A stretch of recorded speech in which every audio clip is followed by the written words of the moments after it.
Greetings, my name is Mike Bankhead. I am your host. I am a bass player and songwriter from the Jam City, Dayton, Ohio. Hey, this is the first episode after 100. That makes it 101, and it does arrive a little late, and that's on me for taking forever to edit. My guest today is Linsey Rogers, also known as the Wandering Minstrel, a delightfully interesting musician who you will meet today on the You Could Be My Aramis podcast. This episode is brought to you by my brand new single, Good Times, which was released yesterday, May 30th. Go stream it. But for now, here's Linsey.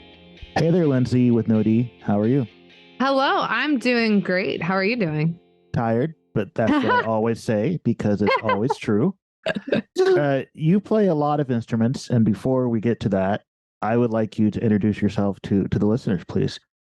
Well, my name is Linsey Rogers. I say I'm a multi-instrumentalist, singer-songwriter, actress, and pinball player.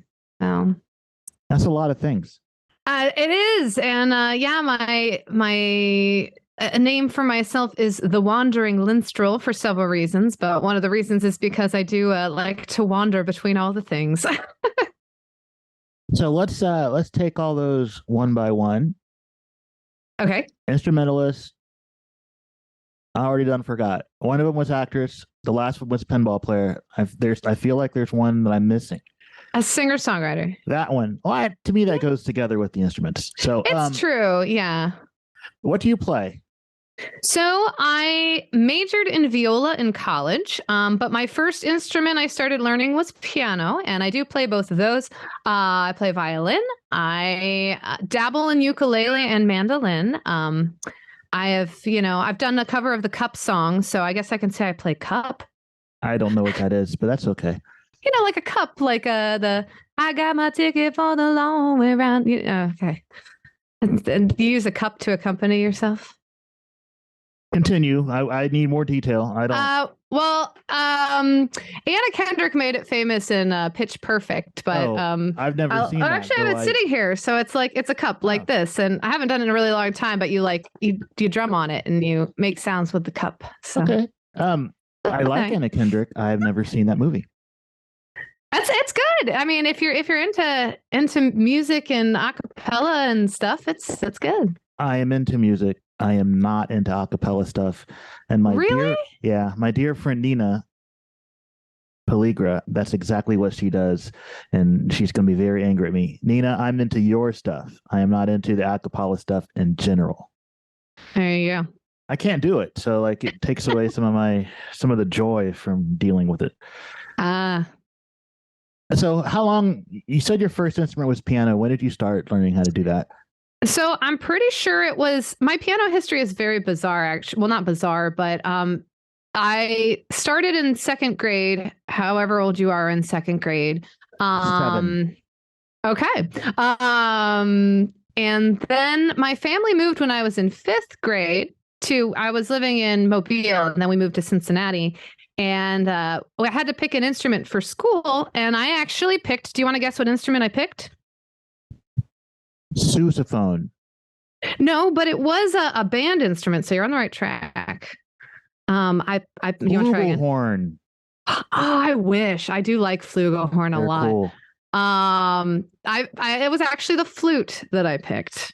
I have never seen you play that, so you must have put it down really quick. I did. I played it for about half a year, and I said, well, I don't think I'm meant to play the flute, but one of my really good friends was a violinist, and I would go in during lunch, as every music nerd does, and go play violin. And I was like, I really like this. So I started playing violin and started taking lessons on that, and didn't continue taking lessons on piano, but I kept playing piano. So I developed a lot of questionable habits, we'll say, on the piano. Because when I got so in high school, then I discovered I liked the viola more than the violin.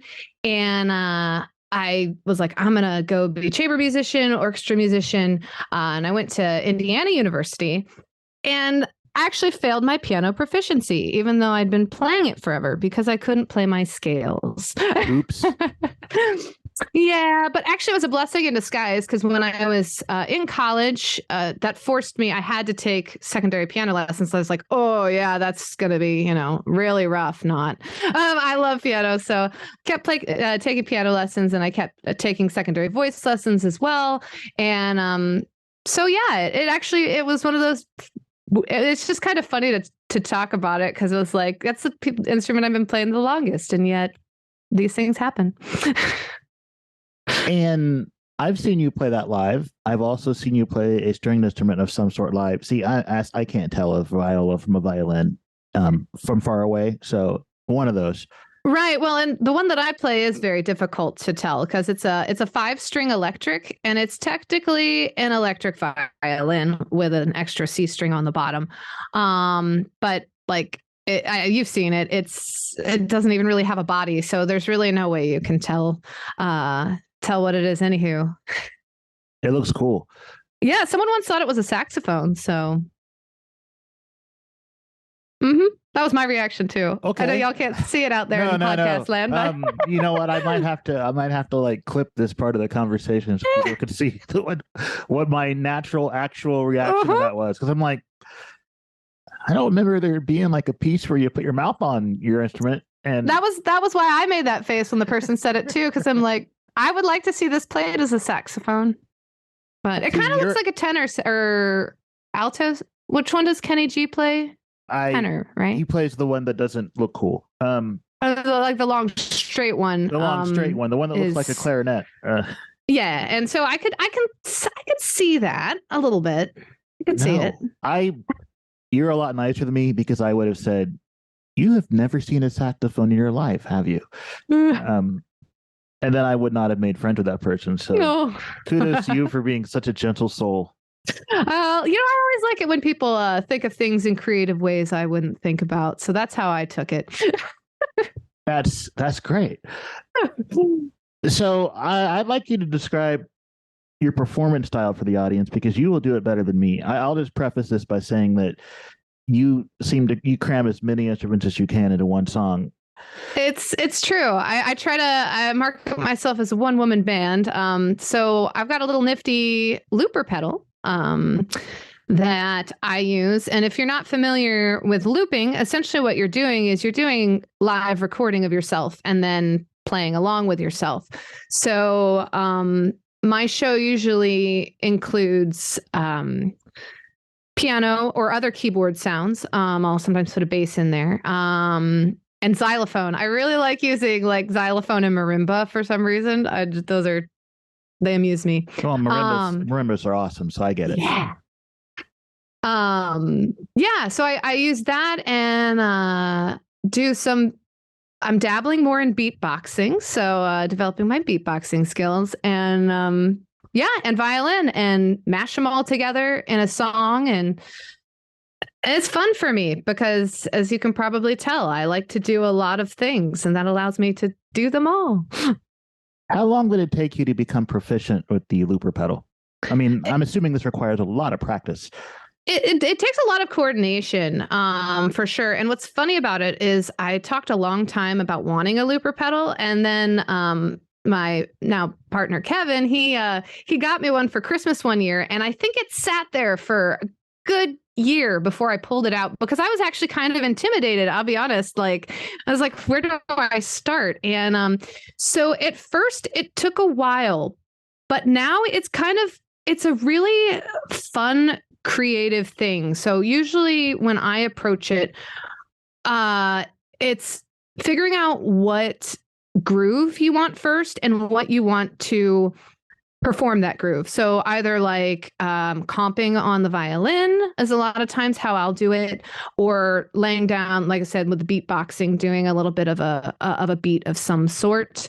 Sometimes because when I was working on the ship, I didn't have the piano plugged into my looper pedal. Most of my looping went toward, like, say, laying down, as I just said, with the strings and percussion of some clapping or, beatboxing, and then playing live piano with it.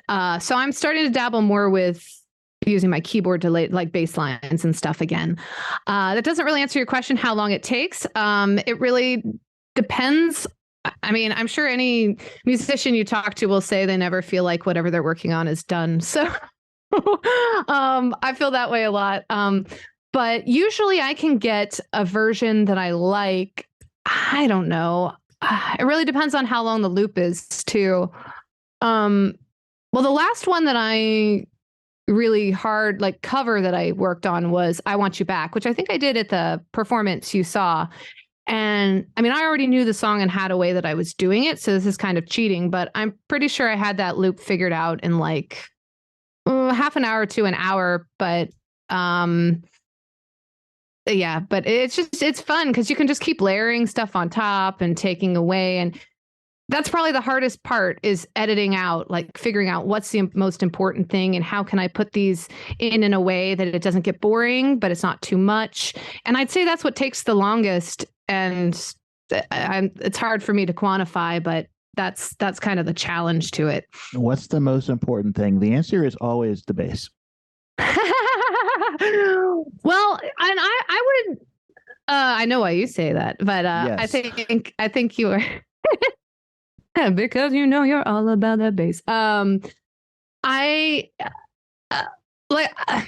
I say, for me, it's really the groove, but I think you can make an argument that that's part of the reason why the bass is so important, because the bass really does help establish the groove. So I was going to get to this eventually, but now we need to get to it because you mentioned the word ship in a sentence and people are going to be like, what's she talking about? Because I know, but you have not explained at any point in this conversation why that word ended up in a sentence. So now is your chance to do so. That's true. So yeah, all last year I was working on Disney Cruise Lines as my official title was entertainer musician. And I played in the adult only lounge on the Magic and the Wonder, played piano and sang, and I had my looper pedal and my electric, and it was really fun because you've seen it. And we've explained it here. It's very skinny, so depending on where you're sitting, a lot of people wouldn't even see I had the violin. So I'd start looping a song, and people would be like, "What?" And it was a lot of fun for me to when I started incorporating that in as well. So yeah, that's what I am referring to. So many questions. Is it pay pretty good? Yeah, actually, and Disney specifically, it was a really great gig in so many ways. And I would say the reason the pay is so good for musicians on ships is because you can pretty much save all the money you make. So that's what I think is the best about it, because on land it's very difficult to because your room and board is covered on ships. So essentially, like, there's a lot of money that normally you'd be spending that you can bank. Do they comp your alcohol? Disney has a policy that I couldn't drink in guest areas. And I honestly didn't go to the bar that much because I worked late at night and I didn't want to honestly, it is a stamina. I was performing from about 7 to midnight every 6 nights a week. Whoa. And it's a lot of, well, I mean, it ended up being about 3 hours. There were breaks in there, which was nice, but it's like a marathon instead of a sprint. So like, I didn't want to burn my voice out trying to shout at people at the bar. So I usually didn't, I can't say, but I there's a discount in the crew, but yeah, they don't comp it. Sorry. How long are you on the boat for? So my contract was actually really nice. It was 2 months, which is on that short end. I've worked on cruise ships before. My first job out of college actually was playing in a string quartet on Holland America. So that's the 2 lines I have experience with are Holland America and Disney. And those contracts were usually about 4 to 6 months, which is more usual. And that's why for me, the gig was fabulous, because 2 months, if you can get one doing what I was doing, like that's good stuff. Yeah, I've never been on a cruise, and this is probably the only way I would ever get on a boat like that. How many times have you had norovirus? I actually haven't ever gotten that. I did maybe I shouldn't well, no, I only had COVID on the ship once. So and that was I think it was just cuz my last contract was around the holidays and it was like full capacity and a lot of holiday stuff. It was just like yeah, so I was actually pretty impressed. I stayed very healthy on the ship in general because staying active and washing my hands a lot.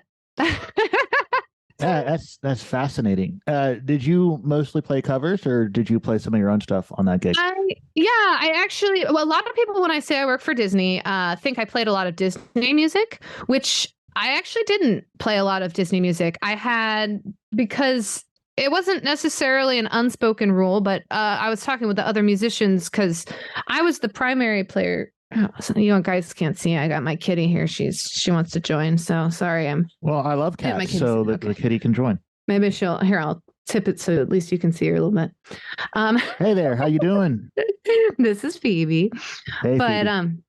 what was I talking about? Okay, yeah. So I didn't really do a lot of Disney music, though I had a Disney villain set to celebrate the baddies of Disney because I was like that makes it kind of like more adult. But I mainly did covers. But I definitely did slip in my own music from time to time.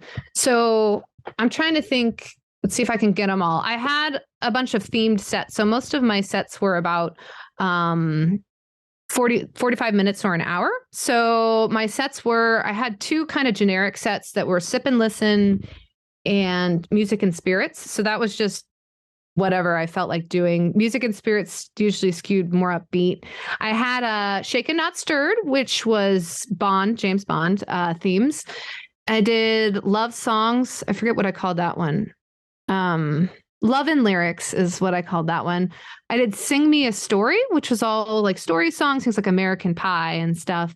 What else? Oh, my favorite Awesome Mixtape Live, the soundtrack to Guardians of the Galaxy. Divas of the Keys, so songs to celebrate lady singer-songwriters and piano players. And I think that's it. I'm probably forgetting one, and now that set's going to be mad at me forever, but That's cool. So you get to like basically curate your own experience of songs that you actually like, which probably made it feel a little less like work sometimes, I guess. yeah, and I will say that was the thing about Disney that I know is not necessarily true on all other lines, but what I admire about them is that they hire you and they want you to be you. They want you to they hired you for your personality and your take on the music. And like the ships I worked on, there were always duos on the ship as well.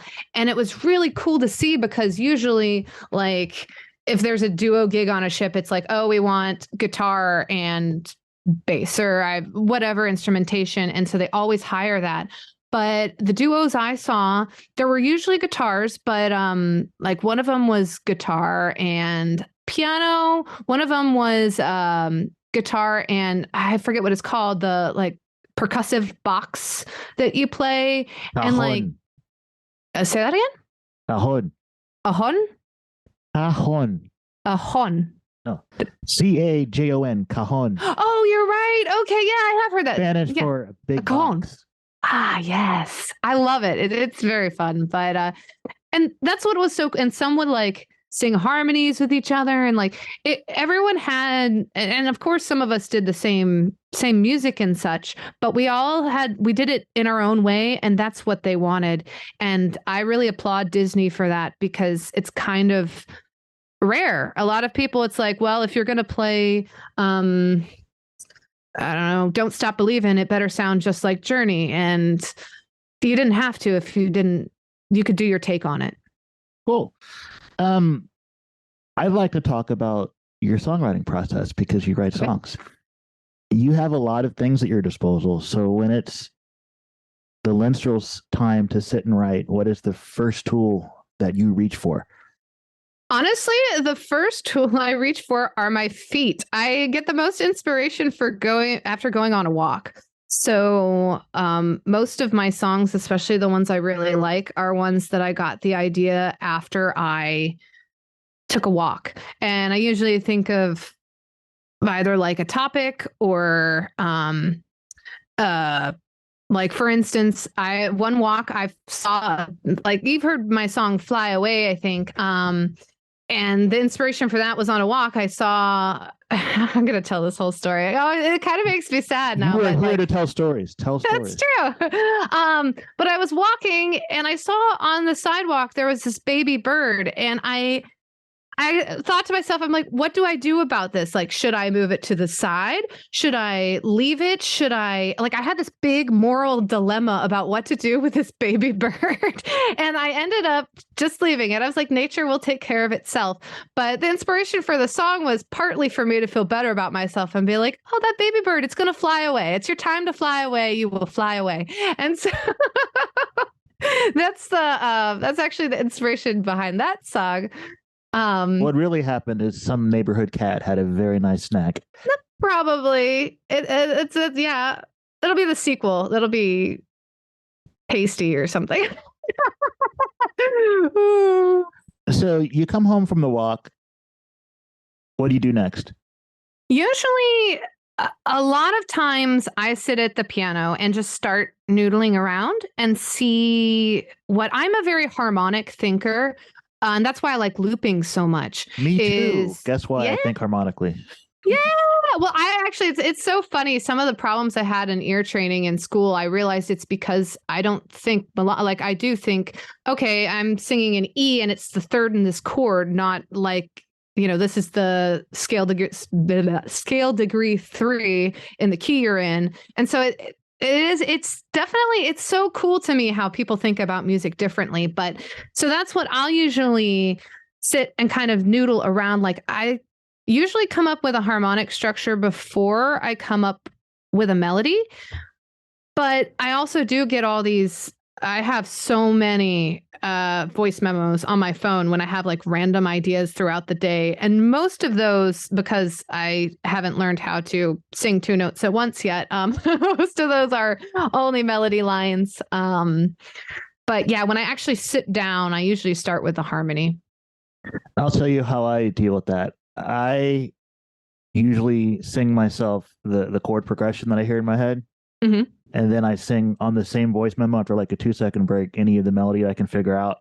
Oh, nice. Yeah. That way and I'll tell myself a little note, this is the bass part, or this is what I want the rhythm guitar to play. I just sing it. Now, sometimes that happens at like 4 a.m. and I'm not coherent. And I go back to that voice memo and it sounds like a drunk person. I'm like, can't use this one. But sometimes I take it to the piano and it actually works. So yeah.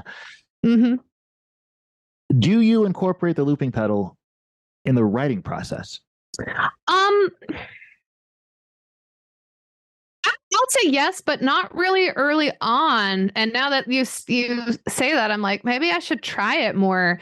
Because I usually do it later so that I can, again, figure out like performance, probably. Yeah. And how I want to flesh out the harmonies. So that's really it.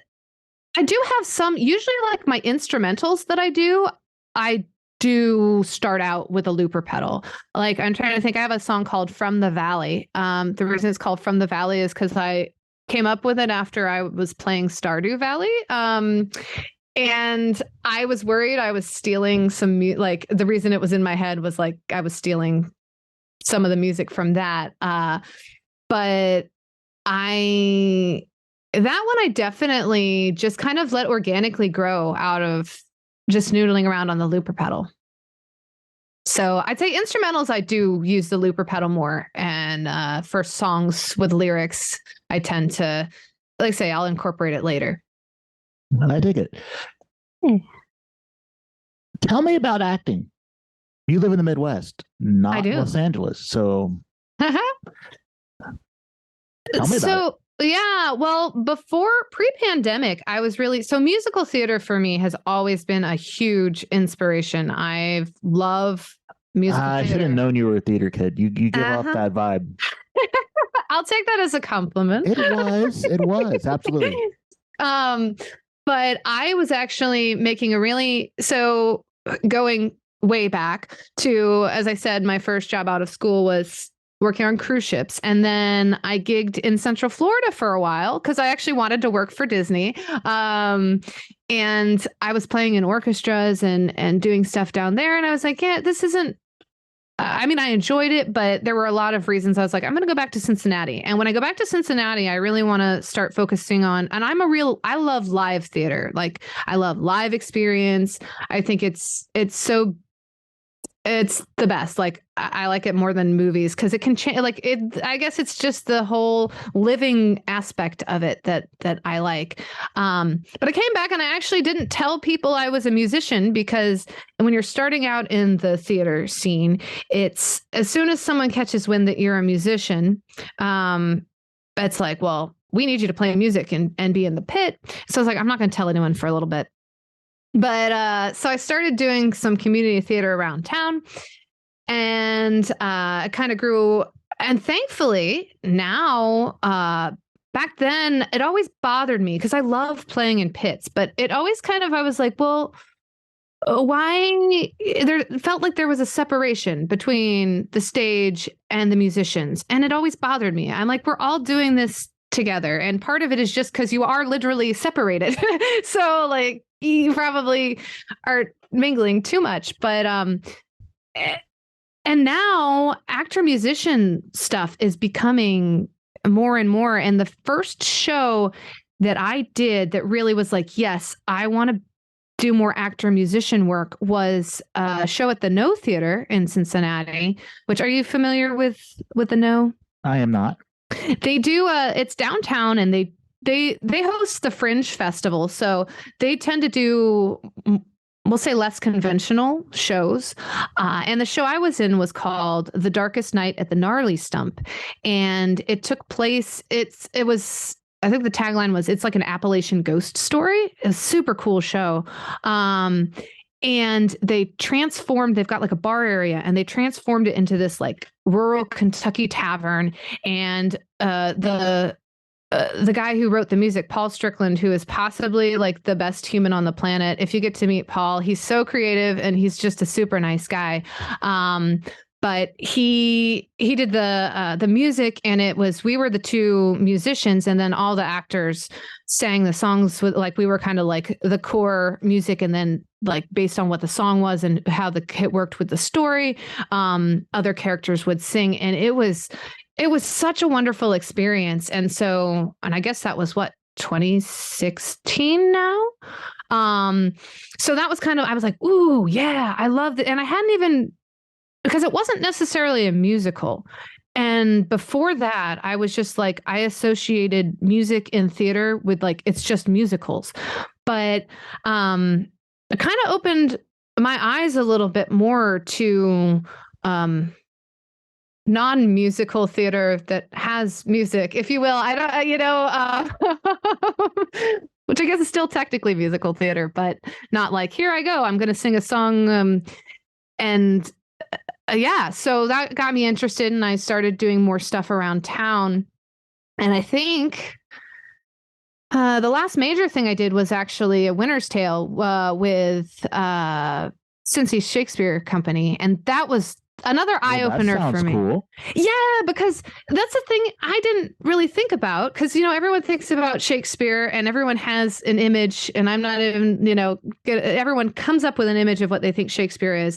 And I know my image of what Shakespeare was didn't really involve music, because I, studied the shows, and I liked Shakespeare, but Shakespeare is the place for actor musicians. For real, because that's what they did back then. Like, they had, it was more a part of, you're a traveling troupe and you're putting on the show, and it has music, it has everything. And so that opened my eyes a lot to that world. And then the pandemic hit, and so that's why I haven't.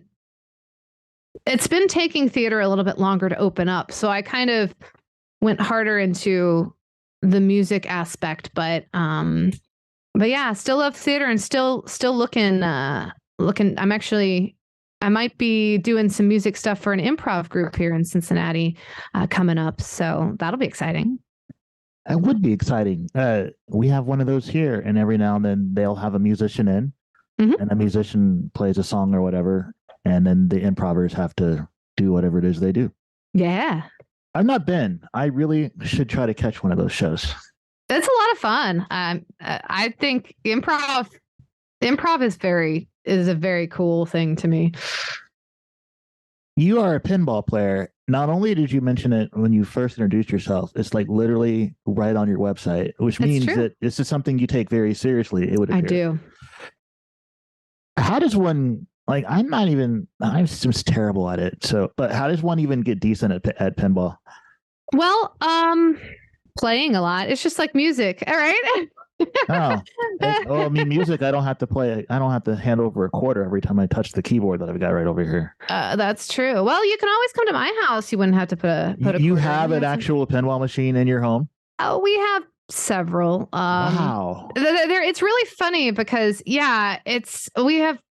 So the pinball community, there's a lot of, it's kind of like anything. There's a pinball community? Of course. Wow. So, but like a lot of people have, you think they're huge and they're expensive, especially now. So you're like, oh, I'm only going to get one of these, but it's like everything else. You start collecting and they just kind of you start making space in your life for them. I'll put it now that you're way. starting to sound like a guitarist. It is kind of like that, I think.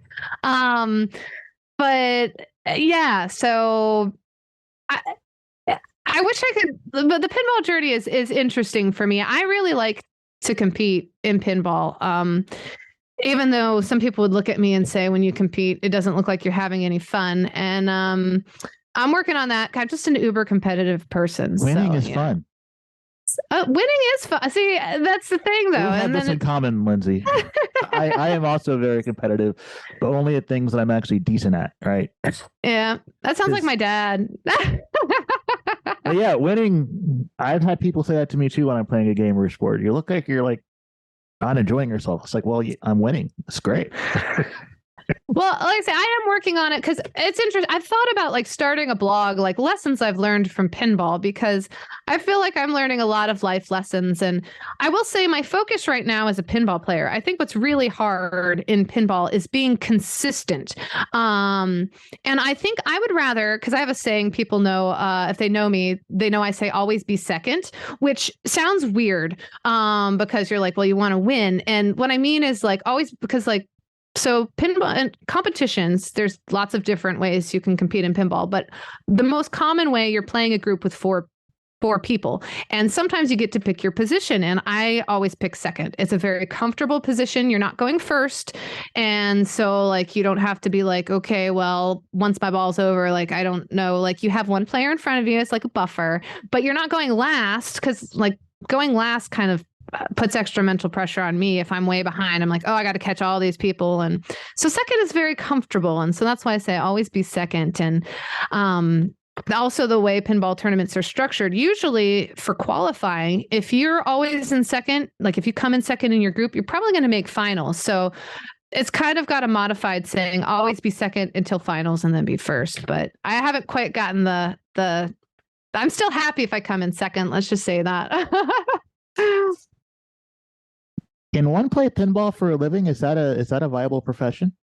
I know that you can win some money at these big tournaments. Most people, I think, they usually end up becoming like designers, or they're somehow involved. It's kind of like music, where it's really hard to just do music for a living, but you can do like music tangential things. So I think like, I don't know. I'd have to, I mean, I know some of the top pinball players, like I say, a lot of them, like Keith Thelwyn is someone, he's called the GOAT of pinball, essentially, because he's amazing, but now he's a designer with Stern. So I kind of feeling like Raymond Davidson's kind of the same way. He's number one for a long time, and now he's working with Stern. So like, I don't know if they're making all their money from competing, or also, like I say, it's pinball. They're still working in pinball, whether it's, I don't know how much of the Yeah, I don't know. I would say it's very difficult to make, just like music. That's why I like it. It's just like music. You can't find anything easy, right? It's just you Right. want a challenge in your life. Have you ever thought about designing your own pinball game? Actually, I have. So there's a cool pin now. It's called the P3 multimorphic, which we have one. And so the concept there is they have a cabinet, and then inside you can just swap out the play field. So my partner Kevin and I have talked a lot about, like, because he wants like a space trucker pinball game. Like, he's really into space trucking. That's not like already that. It feels like that would already be a thing. Well, there's things that are space and there are things that are trucking. But like, you'd have to talk to him about the specifics of what makes something space trucking versus not. I don't know how not. a truck would run in space. That's a different thing. Go ahead. Yeah, that's for the aeronautic engineers out there, right? But yeah, so we've talked a little bit about that, and I would love, like, one of my things that I've always wanted to do and haven't is doing like video game music or movie music. And actually, we were doing my partner and I, we have a pinball stream called What the Flip, which is about to be revived. But I did a segment that was named that pinball tune, and like, in listening, it's really conducive, like pinball music in general, because it's like a 30-second loop, and so it's like, it's kind of, it already works with what I like doing. So yeah, the long answer was all of what I just said, and the short answer is yes, I have considered doing that. I'm just imagining the flipper thingies being like violin bows. Like a music pin. Yeah. And well, they have, there's a lot of band pins out there. Like, there's an Aerosmith, Metallica, Foo Fighters just came out, Iron Maiden. So, like, there are a lot of music pins. Wow, I like where your head's at. This is an entire universe that I did not realize was a thing. I'm glad I've introduced you to it. I don't know what I'm going to do with this information, but I guess it's good to know that it's there. Yeah. Well, a lot of people I tell that, they're like, well, one, the reaction is usually, pinball's still a thing. And yes, it very much is. But two, you can compete at that. And I tell them, I'm like, I'm pretty sure, like, I found dog dancing the other day, like, at a competitive level. So, like, anything that you can think of that, even if you personally can't think of competing at it, like, it doesn't seem like a competitive sport, I'm pretty sure some people out there are competing at it. That's fascinating. I know. This is the boring part. It's not boring for me, but okay. No, I'm going to ask you the questions I ask every guest that agrees to put up with me on this podcast. Okay. The first is, I'm going to ask you to think back as far as you can remember to your youth, which cannot possibly be that far ago because you're a lot younger than me. What is the first song that you can remember hearing in your life?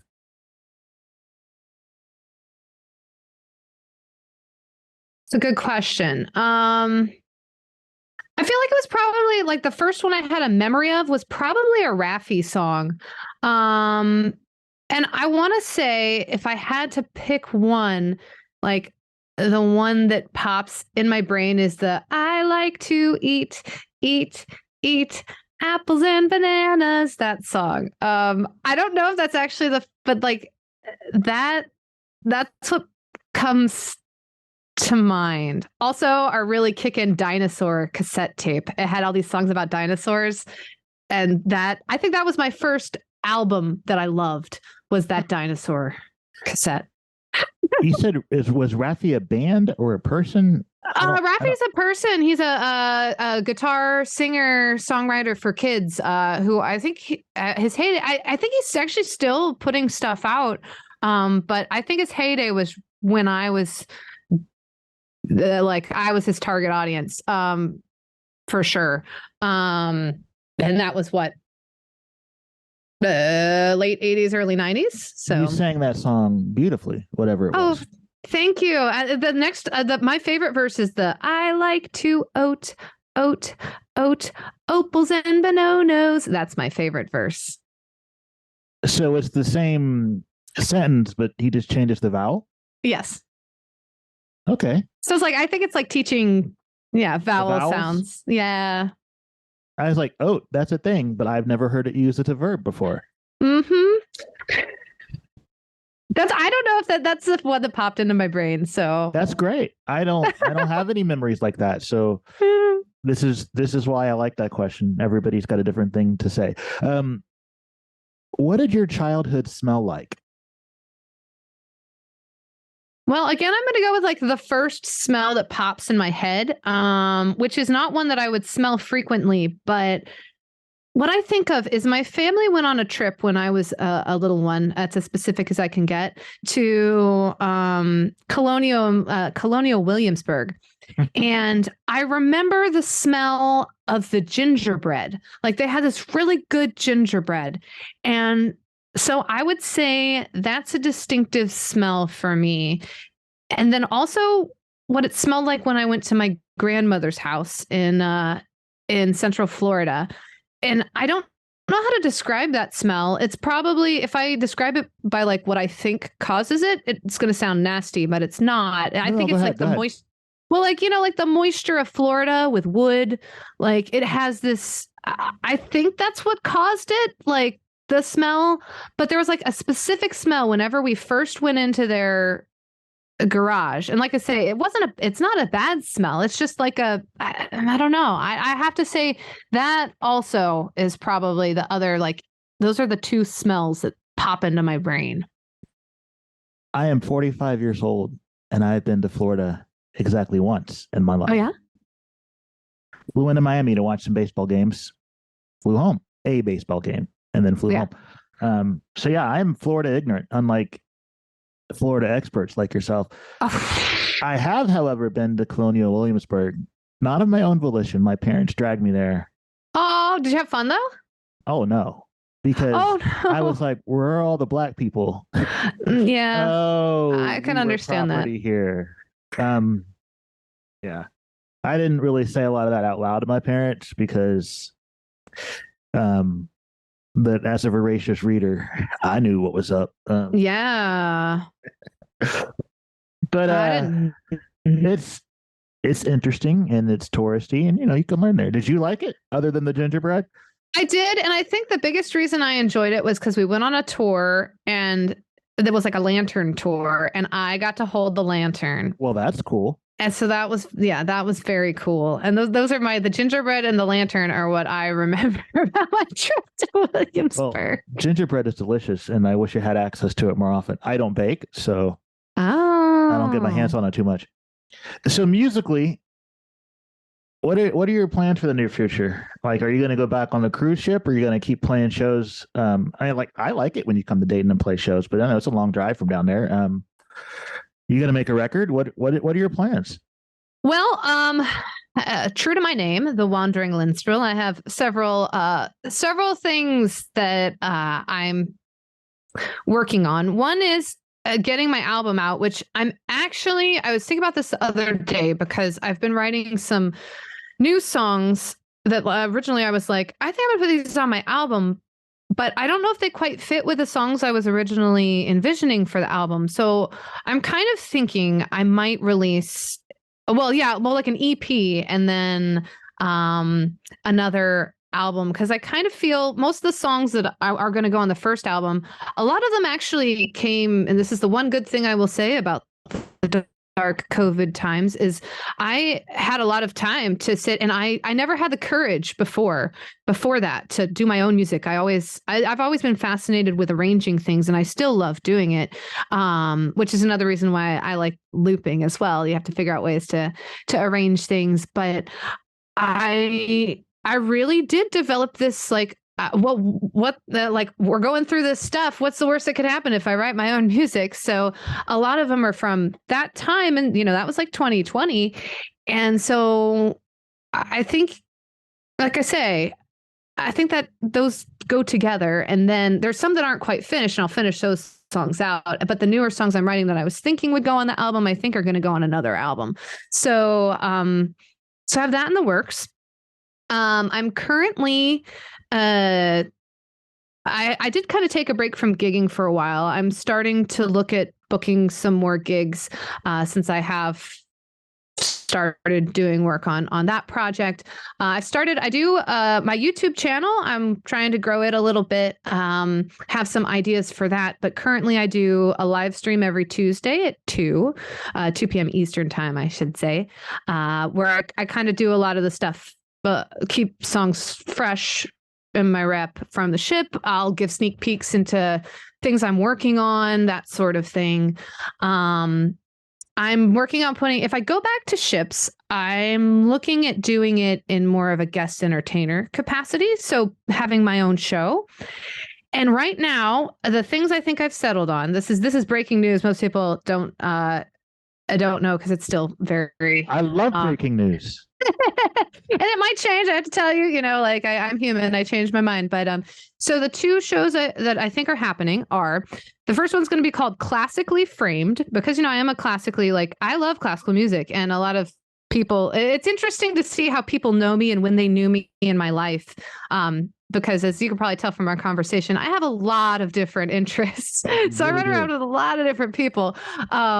But so what that is, it's like classical mashups. So for instance, like a song that I do right now is I'd take Pachelbel's Canon and do that with Maroon 5's Memories.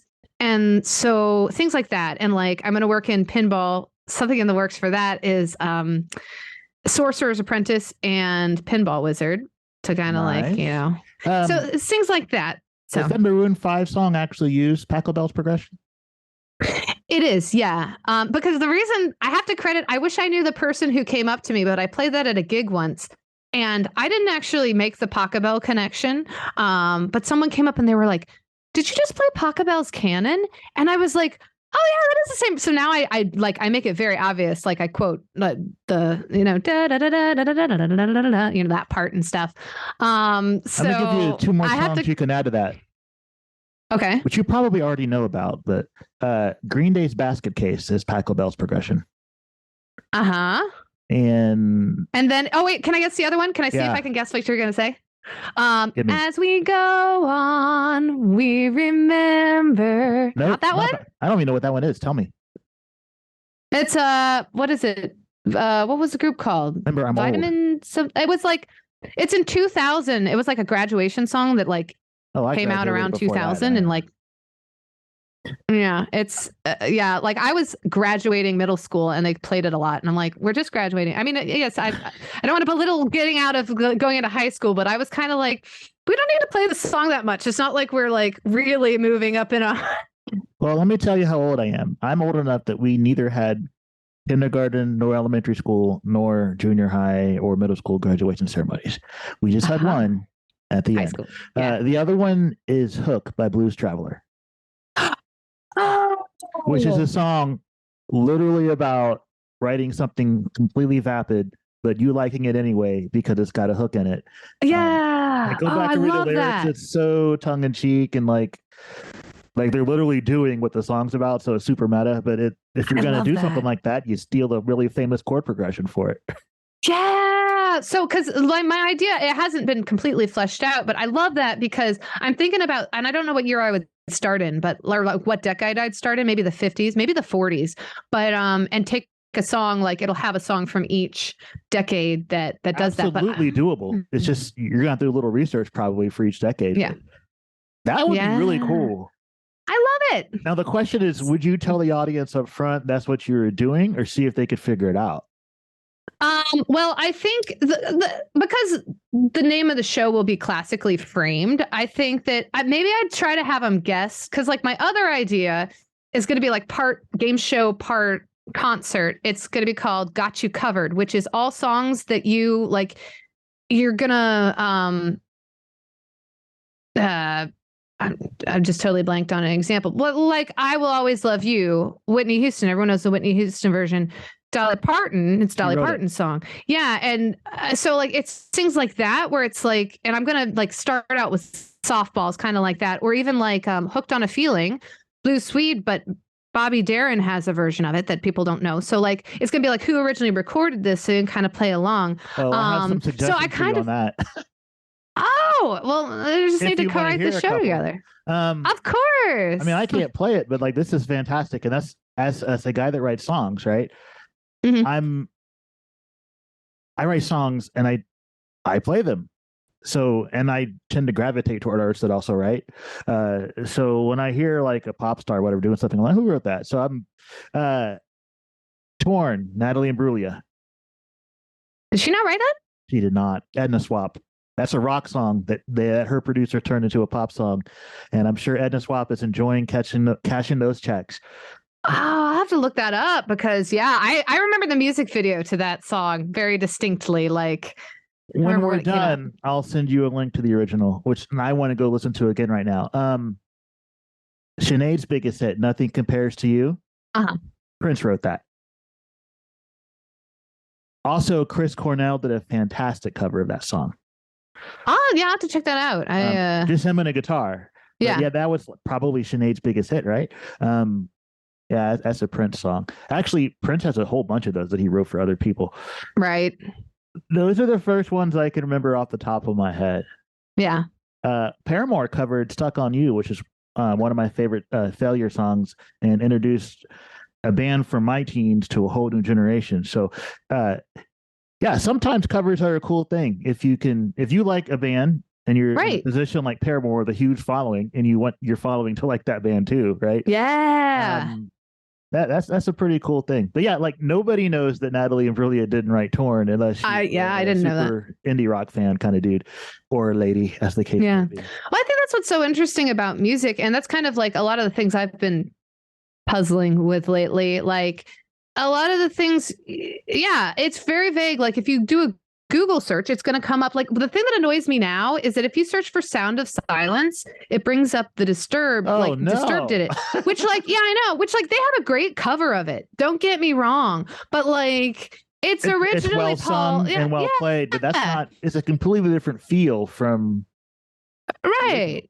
And so like it's things like that kind of annoy me about the music industry, in all honesty. That's kind of like what gave me the idea for this for the show, was just like there's a lot of things that, I mean, and obviously everyone has their own taste. You can like whatever versions you like of a song, but half the time you don't know, like these pop artists they're not the songwriters, and you don't know who the songwriters are. Pop artists pretty much never are. Yeah.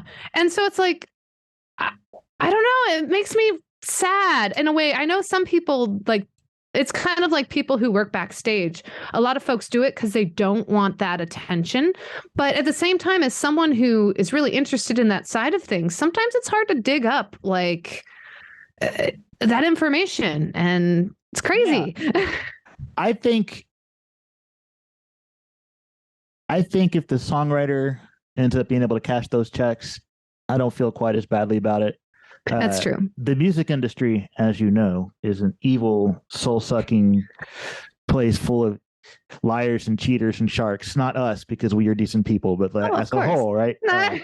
And for a long time, there were artists or writers that wrote songs. They were covered. The person that covered it and their label made a fortune, and the original writers and artists labored in obscurity and never saw any of that money. It's interesting because you mentioned Basket Case. I met on the ship the guy. He said that he ghost wrote that song and told me the story about it, and I'm just like, did he get credited?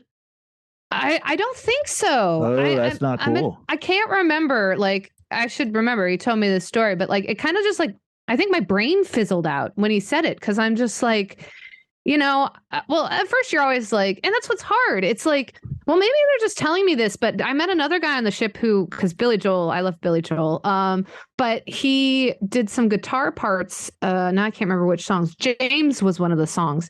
And I looked it up, and he's credited on the album. I'm like, that's super cool. But, that's what's funny. If you're not famous, a lot of people are like, did you really do that? Like, why do our brains do that? Like, yeah, they did that.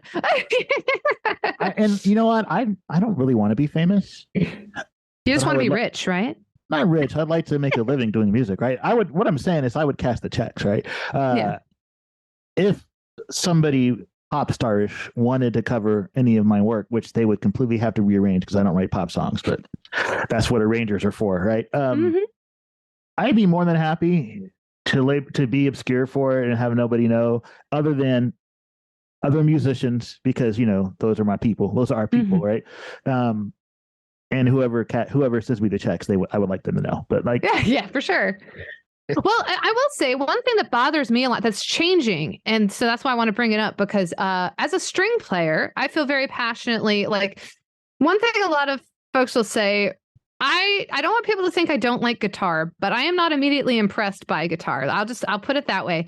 But I think part of the reason why our culture is so obsessed with guitar over other instruments, if you look at old albums about how things are listed on there, like it bothers me. Strings are it like almost never, unless it's like a solo fiddle line. Like I remember I listened to Elton John's first album and I was like, oh, listen to all these strings. And like, I know they're not synths at that point. Because it was too long ago for them to be synths. Yeah. And so like, I'm like, who are the strings? It's not listed at all. Whoa.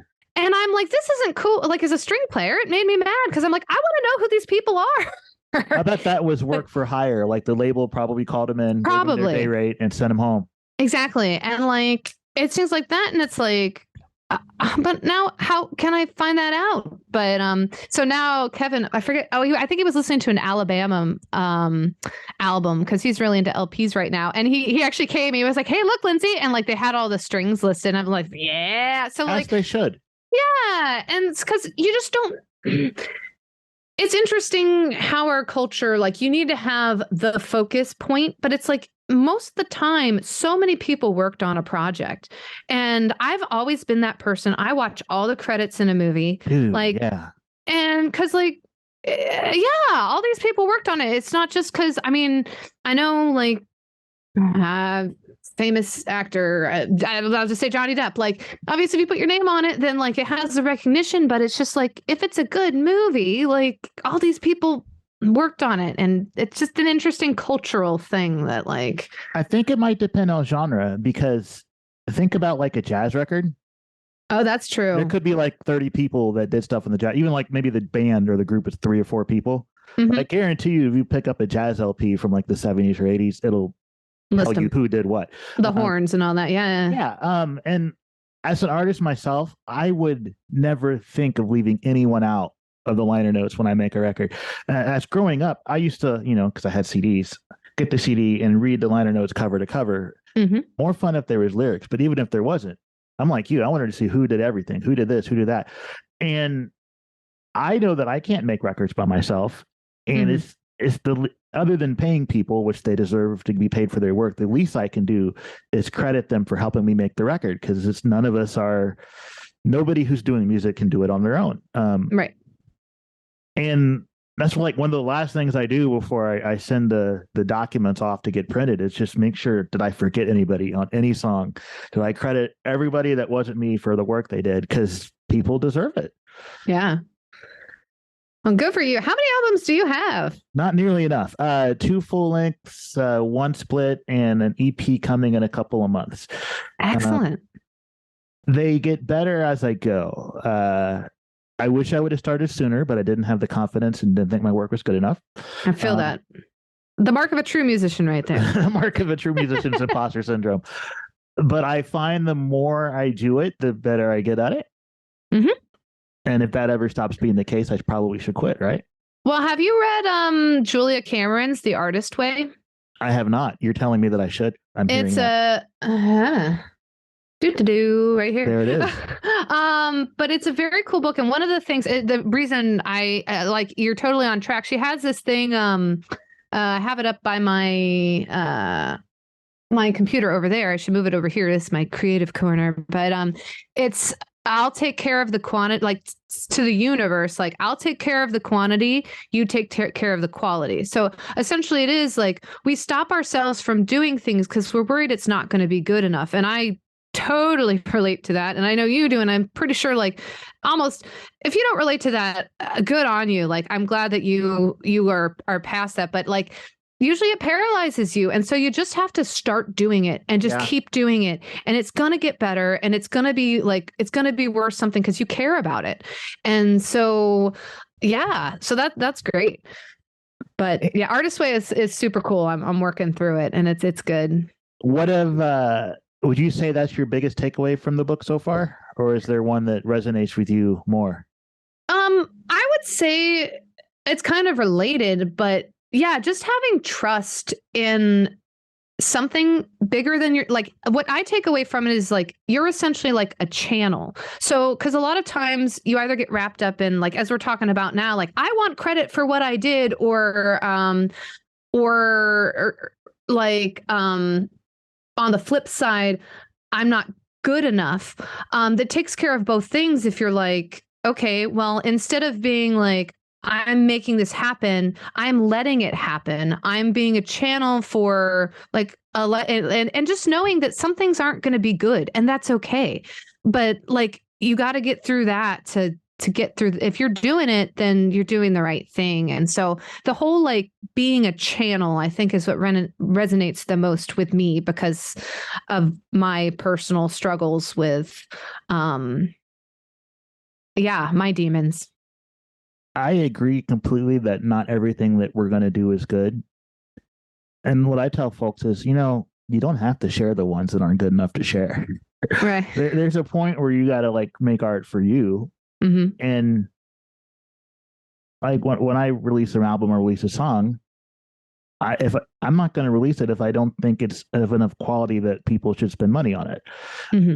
If like the bad ones, the ones that I truly think are bad, nobody ever hears those. But you got to write those to go find the good ones. You do. And I also think it's interesting to like, we feel like we do need to hide our faults a lot, but it's interesting to see. I think that's why sometimes we're so fascinated with videos like,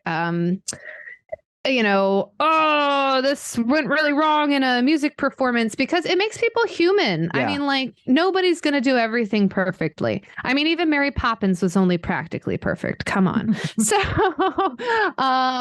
So it's just like, I kind of like, and I think that's why I like circling back to the live theater discussion. I'm not looking for things to go wrong, but it's not completely, it hasn't gone through that editing process. It has. It's gone through a different sort of editing process, but like a movie, like you have to be if it's something recorded, and this is what I struggle with making the album, is the permanence of it. And you feel like you have to have it all perfect, and no matter what, it's not going to be perfect. It's not. But like, and so it's kind of nice, like in our world, I think the authenticity of mistakes or something that isn't quite as good. And also that's a subjective term. Like what I think is not a good song, like it might really speak to this person down the street. Like, I don't know that. And so, I mean, obviously there's certain things you can't, I'm not disagreeing. There's certain things probably no one should ever like experience. But like, I think when that holds people back from doing the work at all, which is kind of where I'm at, I think. You have some wisdom there. And I remember that what you said about live theater, about it being more like human. Mm-hmm. And the mistakes and the immediacy is kind of what makes that a more human art than a movie, where you know that they've done that same scene 78 times. Right. Until, and the thing about recorded music is in the past, there used to be mistakes in it. Mm-hmm, yeah. Like you could do something over, but you only had so much tape, right? And the jazz records of the past were all 6 guys in a room and they just played for 45 minutes, and that's on the record. And this is one of the things that bugs me about modern music. I get told all the time, hey, you didn't tune your vocals. And I'm like, first of all, I'm not a singer, and I know I'm not a singer. Second of all, I did sing that part 78 times until the engineer was like, that's no longer pitchy and or you comp to take together. Mm-hmm. But to me, pitch correcting that stuff's inauthentic. One, sing it. But they weren't pitch correcting their vocals in the 40s and 50s and 60s and 70s and 80s and early 90s, and we love that music. Mm-hmm. Why does it have to be, when is good enough good enough? Right? If it's like between 2 tones, why isn't that good enough? Right.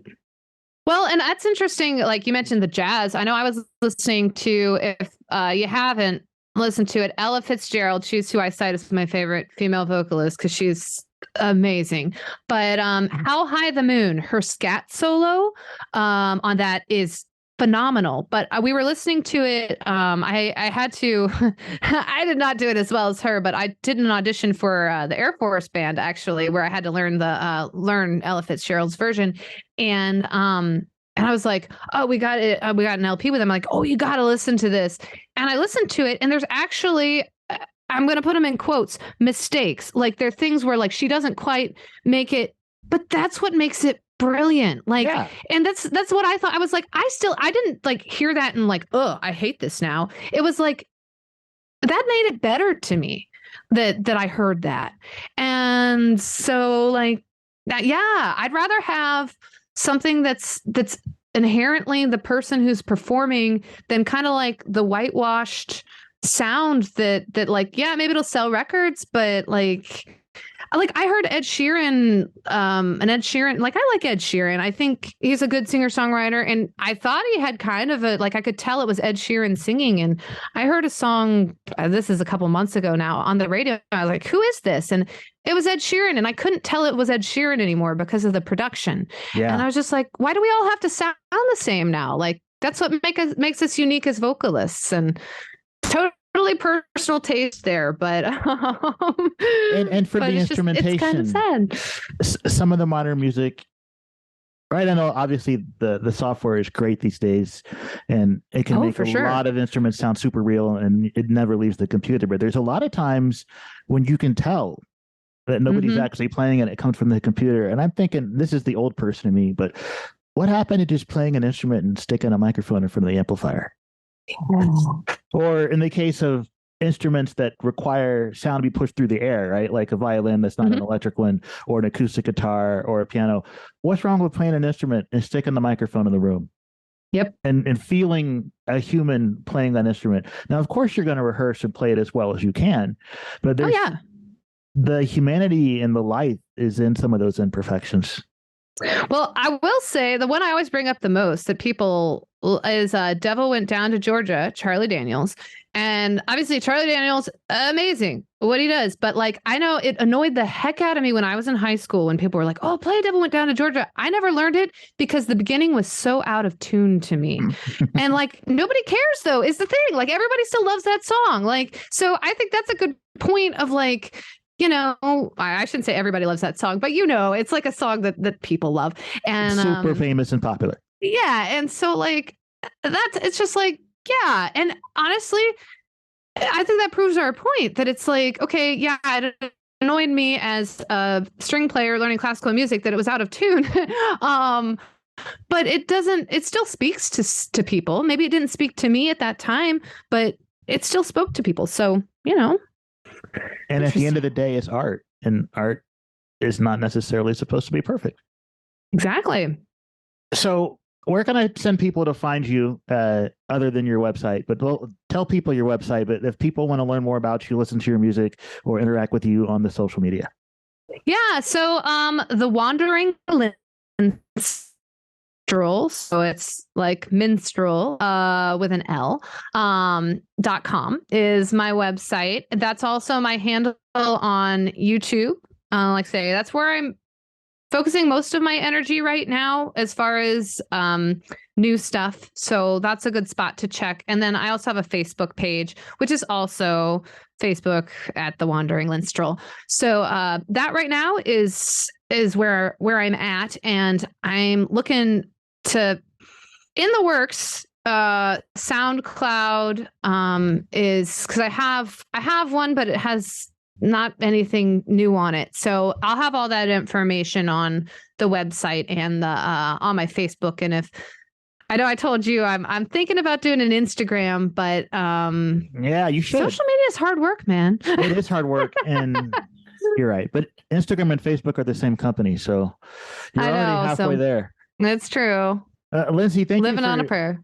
Thank you for nice reference. Thank you for taking time out of your busy schedule to talk to me. You are awesome, and I can't wait till the next time you come through my town and play a show, and I will be there, and I will watch, and I will enjoy watching you do your thing on multiple instruments.